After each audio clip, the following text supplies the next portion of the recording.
It sounds to me like you're having a good time tonight. Well, we are, that's for sure.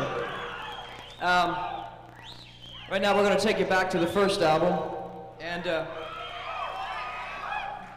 want to tell you a short little story before I go into the song. I was raised in a Christian home, and I had Christian parents, Christian brothers and sisters, grandparents, so on and so forth. And I was raised in a very, very strict church. In fact, they were so strict that they didn't believe that musical instruments could be used to glorify God. And look what I'm doing now. You know? It's like, you know, it's like from one extreme to the other. But anyways, as I grew up in this circumstance, and I was a great lover of music, I really enjoyed it. It was sometimes tough. But the thing I really want to say is this. I knew a lot of the guys who were in the same church as I was, and I knew them because they went to the same school I did. And one day, I was sitting at lunch. I was in junior high at the time. I don't think you have junior high here. That'd be grade 9. And we were sitting at the lunch table, you know, and all the guys were around and everything. And there was this one guy that was the same age as me that went to the same church. And I said to him, I said, hey, like I was the real black sheep, you know. I said, hey, are you going to young people's Sunday night?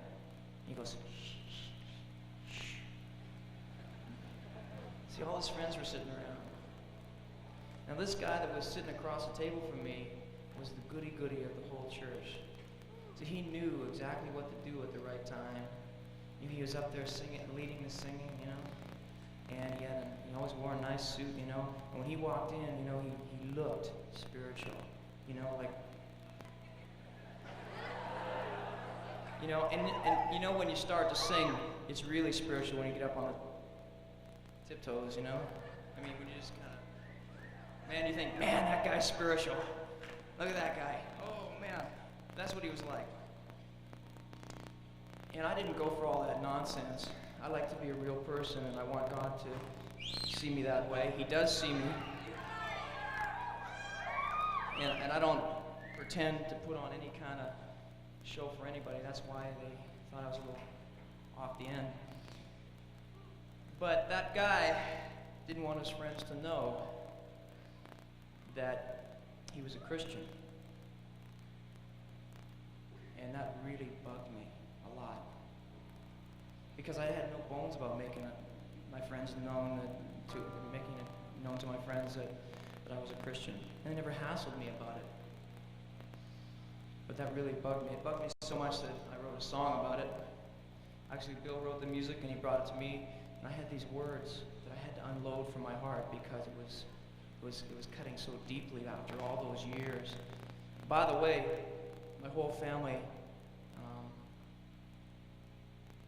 have turned right around, and they are behind 100% what I do now.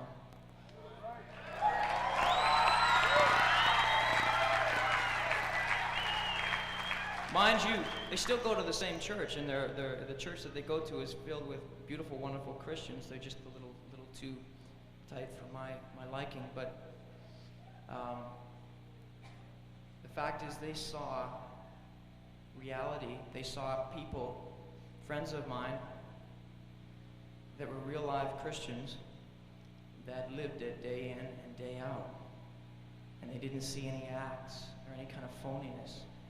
And they saw concerts like this where people got saved and Christians rededicated their lives because they wanted to get straight with God. I have a song, as I said, we have a song especially written for that fellow.